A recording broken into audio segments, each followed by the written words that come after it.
रहना चाहते हैं और बिल्कुल रहने जैसा आचरण करते हैं और जाना पड़ता है, मन इस बात को समझता क्यों नहीं? सूरज ढलने के बाद चिड़िया अपने घर को स्वतः लौट आती है। कोई नहीं कहता कि अंधेरा हो जाएगा, तुमको दिखेगा नहीं, गौरैया लौट जाओ घोंसले को ना। और कम वक्त आदमी है 80 साल का हो गया है और कह रहा है कि गाड़ी के रजिस्ट्रेशन ना बैठो, या गाड़ी के रजिस्ट्रेशन सिटी ऑफिस में करवा ले आओ। 80 साल का हो गया और जगत की चिंता में एक बात भी वो नहीं सोच रहा है कि जाएंगे हम यहां से। रिटायर कर गए हैं लोग, मेरे परिवार में बहुत सारे लोग रिटायर कर गए, अच्छी नौकरी से रिटायर किए। रिटायर किए हुए भी 10-12 साल हो गए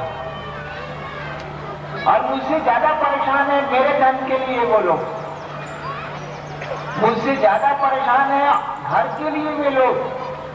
हमने एक बार कहा काहे इतना फिक्राइल बनी के जैसे आप चलन नहीं चाहिए जैसे थोड़ी मकानों का काहे ऐसा चीज बनी हुआ।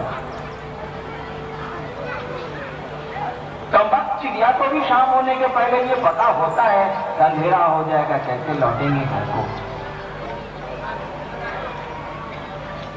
जाने का वक्त आ गया है, चला चली की बेला है और मदन है आप धरती की ओर भागने को। एक शायर ने बड़ा सुंदर कहा है, मैंने अपने सरकारी कक्ष में भी इसको लिख के टांगा।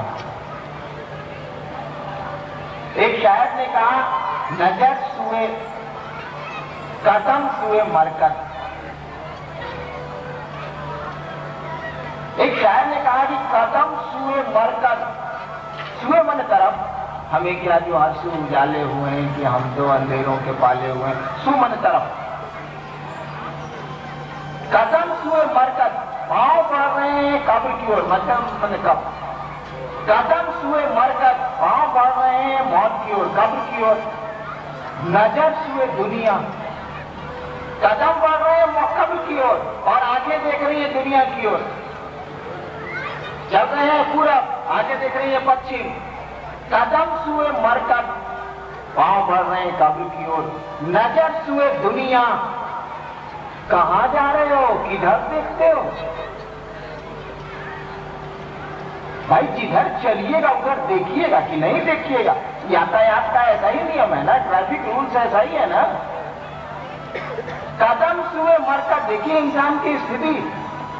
कदम सुए मरकत, कब्र की ओर पांव बढ़े चले जा रहे हैं, कब्र की तरफ पांव बढ़ रहे हैं। नजर सुए दुनिया और आंखें दुनिया की ओर देख रही हैं। ये साल पोतवा बीए में पढ़ फेल तो गई लोग, बड़ा चिंता बस सुबह से शाम पोता के बीए में फेल होने के लिए चिंतित है। नजर सुए दुनिया, कहां जा रहे हो, किधर देखते हो? भैया किधर जा रहे हो उधर देखोगे कि नहीं देखोगे? दुर्घटना तो ही जाएगी। हमारे मनीषियों ने देखा, हमारे ऋषियों ने इस बात को समझा कि भौतिक तल पे केवल अंधेरा नहीं है। यहां दिन के उजाले में खिड़कियां बंद कर देने से अंधेरा जो छा जाता है वो केवल भौतिक तल पे नहीं है, फिजिकल प्लेन पे केवल नहीं है, मन के तल पे भी अंधेरा है। मन भी हमारा अंधकार में है और अंधेरे में सही स्थिति की प्रतीति नहीं होगी। अंधेरे में सही चीज को आप नहीं जान सकते हैं।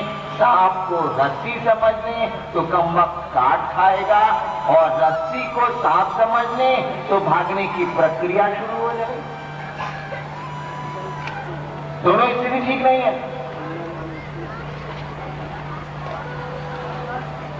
क्या आदमी की स्थिति है? हमारे ऋषियों ने, भर्तृहरि ने कह दिया, कई बार कहा है मैंने, आपको फिर दोहराता हूं। कई बार लोग कहेंगे महादेव को गुरु माने, चैनवे नहीं मिलता। ट्रेन में चढ़ जाइएगा, कहिएगा कि जी हम खड़ा होना चाहते हैं, कैसे खड़ा हो जमीन पर? तो ट्रेन से उतरिएगा तब न भाई है, ट्रेन में चढ़े।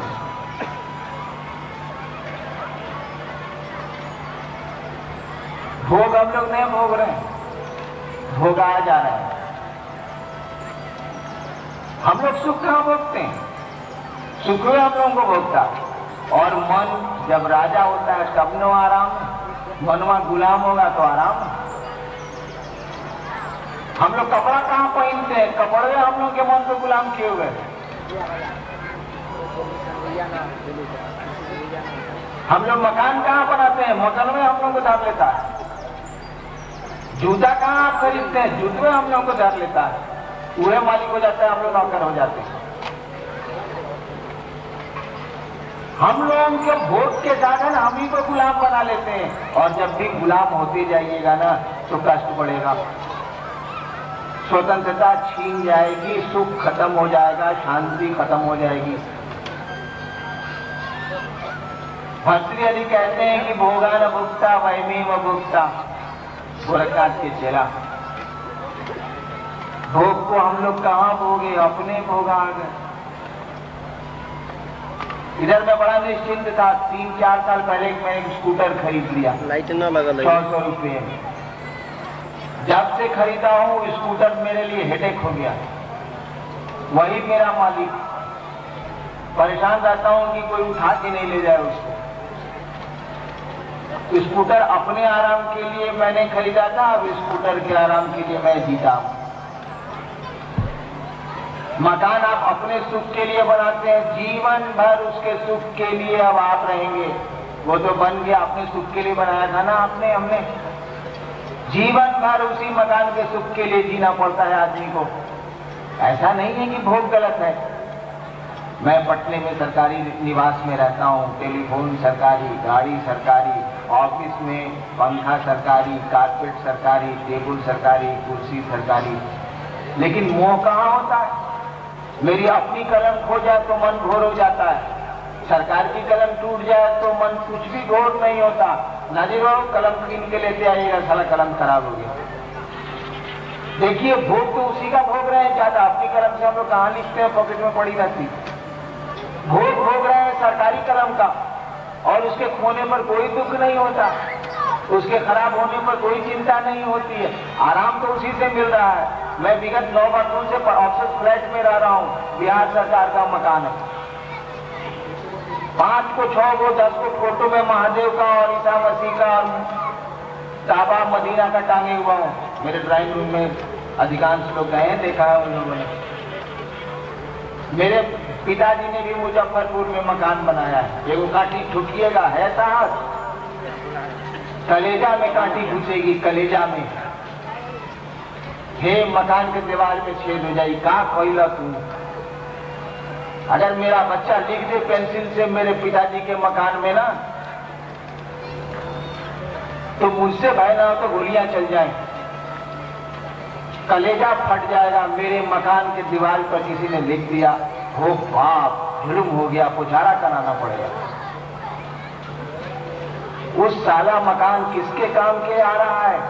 साला मकान की नौकरी में तो हम जी रहे हैं, उसकी सुविधा में तो मेरे प्राण सूख रहे हैं। अपने सुख के लिए बनाया था ना।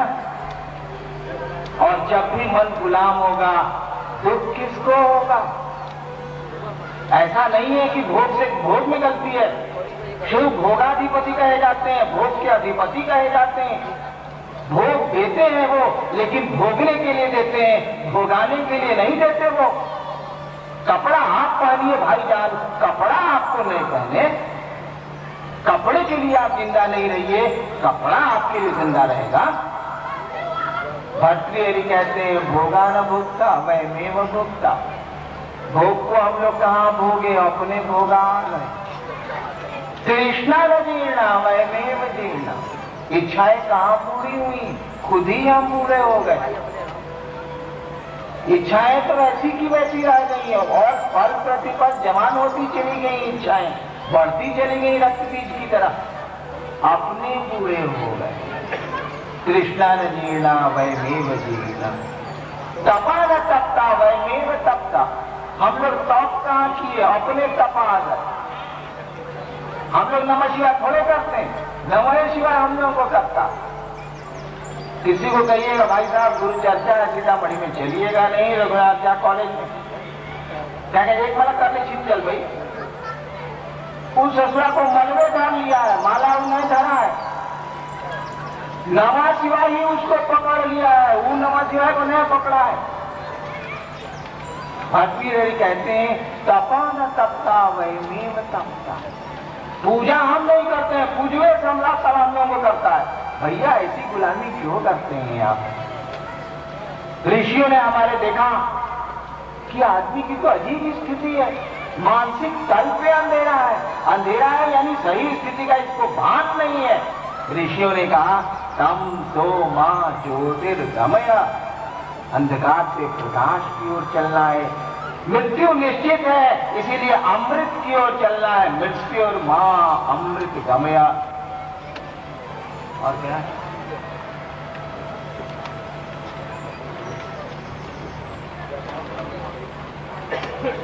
असदो मां सदगमय। कहा कि यहाँ सब कुछ असत है, यहाँ कुछ भी ठहरा हुआ नहीं है, कुछ भी यहाँ परमानेंट नहीं है, कुछ भी यहाँ सत्य नहीं है। सत्य मन तो हलन, कुछ भी यहाँ सत्य नहीं है, यहाँ सब कुछ असत है। सब कुछ यहाँ चल रहा है, चला जा रहा है। नामी है जगत, जंगम है, ये गुजर रहा है। शो गुजरता हुआ तमाशा है, यहाँ कुछ भी स्थिर नहीं है। और जब भी कोई चीज चल रही है, वो कोई तो केंद्र बिंदु होगा, कोई तो न्यूक्लियस होगा। बिना केंद्र के कोई चीज तो घूम ही नहीं सकती, मूव भी नहीं कर सकती है। कहीं तो फिक्स्ड पॉइंट होगा। कहा असदो मां सदगमय, यानी इस फिक्स्ड पॉइंट को खोजना है, उस केंद्र बिंदु को खोजना है, उस परमात्मा को खोजना है। क्योंकि बाकी चीजें चल रही हैं तो कोई न कोई धुरी होगी, कोई स्थिर बिंदु होगा।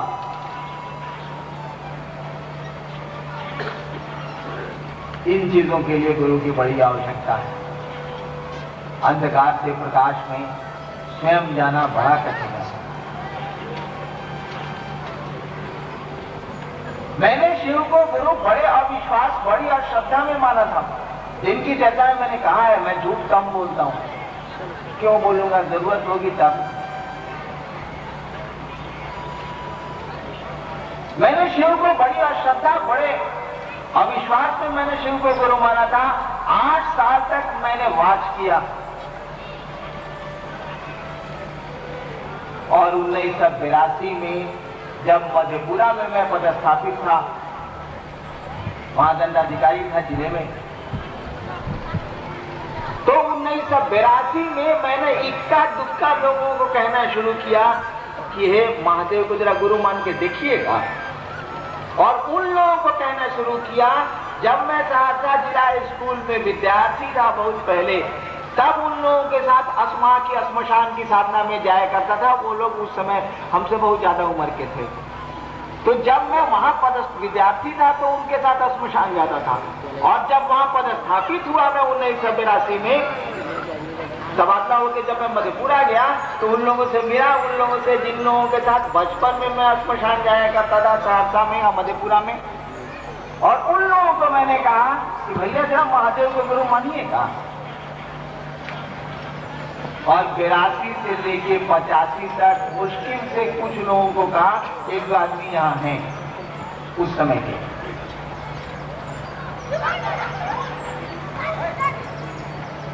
दिन की चर्चा में हमारे राजा बहू ने एक बात कही थी। एक हमारे वक्ता आए थे रोहतगी साहब, उस समय वे वहां पर मजिस्ट्रेट थे बेगूसराय में 85 में। मेरे साथ फिर मधेपुरा में तबादला हुआ, बेगूसराय आ गए, मैं मधेपुरा में ही था। एक दिन का वाक्य है कि मैं पटने जा रहा था मधेपुरा से सरकारी काम से। एक और मित्र मेरे मजिस्ट्रेट थे आर्यन सिन्हा साहब, दोनों आदमी हम जीप से चले थे। बेगूसराय मधेपुरा से पूर्णिया होकर उन दिनों रास्ता था, बेगूसराय आते आते अंधेरा हो गया। हम लोगों ने कहा कि रुक जाते, सुबह पटना चले।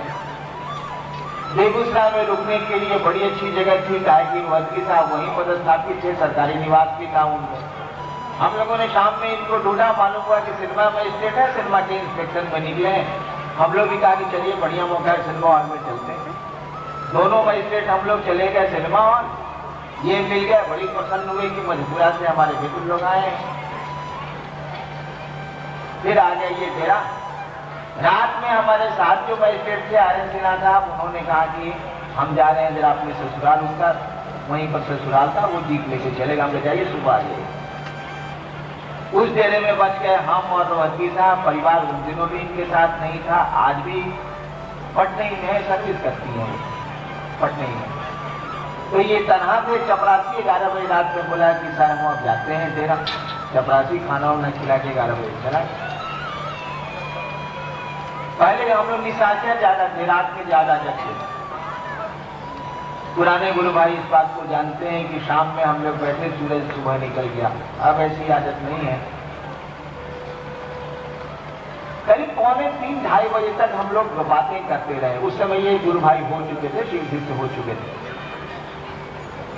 इक्का दुक्का लोग ही थे 1985 तक। मैं किसी को जनरली कहता नहीं था कि मैंने शिव को गुरु माना है। 82 में इक्का दुक्का शुरू ही किया, 8 साल के बाद। सच्चाई मैं आपको बता देता हूं। प्रश्नकर्ता ने पूछा है, वैसे तर्कों से भी मैं प्रमाणित करूंगा तो आप ना काट सकें, लेकिन मैं क्यों करता हूं या बता देता हूं आपको, विश्वास मत करिएगा, क्योंकि इससे लाभ नहीं है, मेरी चीजें। 3 बजे हम लोग सोए ही, गर्मी का दिन था, पंखा चल रहा था, और ठीक 4 बजते 4:30 में सोया हुआ था। मुझको सुनाई पड़ा नमामि शमीधान निर्वाण रूपम विभोव्यापकम ब्रह्म वेदस्य रूपम। हमने कहा अल्लाह सलामी सुधे किए 4 बजे कौन हल्ला शुरू हो। रोहतगी साहब की आदत है, बड़ी सवेरे जगते हैं, आप बोले बहुत पूजा करते हैं। और मेरी आदत है कि सूरज पूरब में उगता है, या मैं किताबों में ही ज्यादा पढ़ता हूँ, देखता कम हूँ। श्मशान से लौटने की आदत रही है 3 बजे सुबह, तो सूरज पूरब में उगता है, कौन देखेगा, कहां से देखेगा। 8वां क्लास से तो यही धंधा किया मैं। 4 बजे सुबह, 3 बजे सोया ही था। 4 बजे इनके जो स्तुतियां इनकी सुनाई पड़ी मुझको, नींद गई मेरी खुल। हम कहा कि जब उठिए गए था हम मुंह धो लेते। ये पूजा कर रहे थे, ऐसे है बुझे ये पूजा कर रहे थे, मैं उनका ब्रश किया। इन्होंने आवाज सुन ली कि बेसिन में नल चल रहा है। पूजा छोड़ के ही आए। इन्होंने कहा कि जी चाय पी जाएगी। हमका पूजा कीजिए, पूजा खाली छोड़ के चले। तो जी ना हम चाय आपको पिलाते हैं। अपने से एक टेबुल बाहर में निकाले, वो कुर्सी बरामदे में दे देंगे हमको। हमने मना भी किया, तब भी कैश पर अपने से